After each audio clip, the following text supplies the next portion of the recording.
so as promised, I am going to share with you guys now our blonde toning cocktail back bar chart.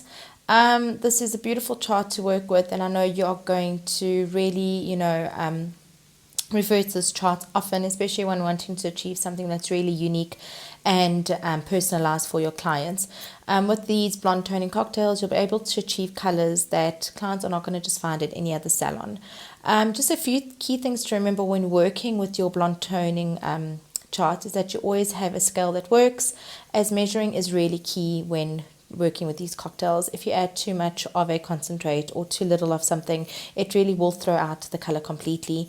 Another thing to also bear in mind is that you need to ensure that your clients has been lifted to either a 9 or 10 level, and that it's quite a clean level to work on. So with some clients, you might have to pre-tone before applying the toning cocktail. So just always keep that in the back of the mind when doing your consultation. Always just try and get as much information on how much history has actually gone on that hair. So quickly, I'm going to now put the toning cocktail chart up onto the screen and just run through it with you.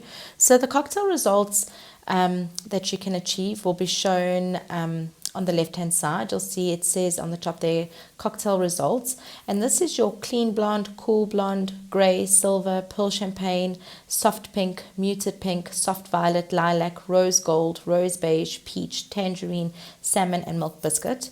Then next to that it says required to lift to, so that is the level that you're going to achieve or try to achieve when highlighting, is either a level 9 or a 10. Like I said, some clients you might have to pre-tone to achieve a clean 9 or 10 level. It also just tells you what underlying pigment should be visible in order to achieve the desired color. And then next to that is your mixing ratios. Like I said, you really need to ensure that you have got a scale that works, ensure that it has batteries in it, and that measuring is really key when it comes to the blonde toning cocktails. I'm just going to, you'll see on the cocktail chart, it doesn't give you the lotion to use, neither does it tell you what the mixing ratio is to the lotion. So I'm going to use the grey color as an example. Ideally, you need to see also what kind of clients, the condition of the hair's client are you working with. Do you want to do an express toning? Do you want to do a controlled toning? Do you want to do a texture toning because you might have other color in between that you don't want to shift any base? So I think you need to also just look at what is the desired end results. But the example I'm going to give you guys now is just one is your controlled and your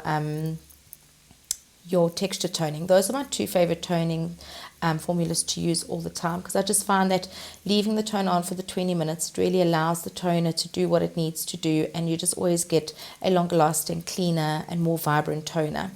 So I'm going to use grey as my choice of color or toner, and I see that I need to achieve it to a level 9. A pale yellow, and my mixing ratio is 20 grams of 821 plus 20 grams of 8.1 plus 5 grams of slate grey. That gives me a total of 45 grams of color in my bowl. I then say, okay, if I'm going to do controlled toning, I need to mix it 1 to 3, and that means I'm going to need to put 135 grams of hybrid lotion into my tint bowl.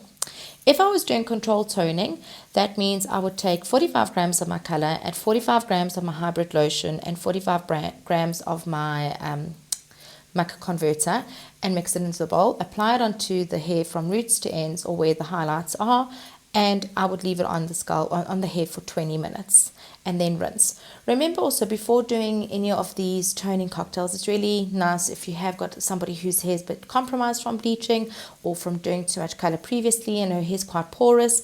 Always ensure that you use your Deep Muck leave-in conditioner spray, because this doesn't only act as a conditioner but doubles up as a porosity equalizer. So that really does help you to achieve a very even toner.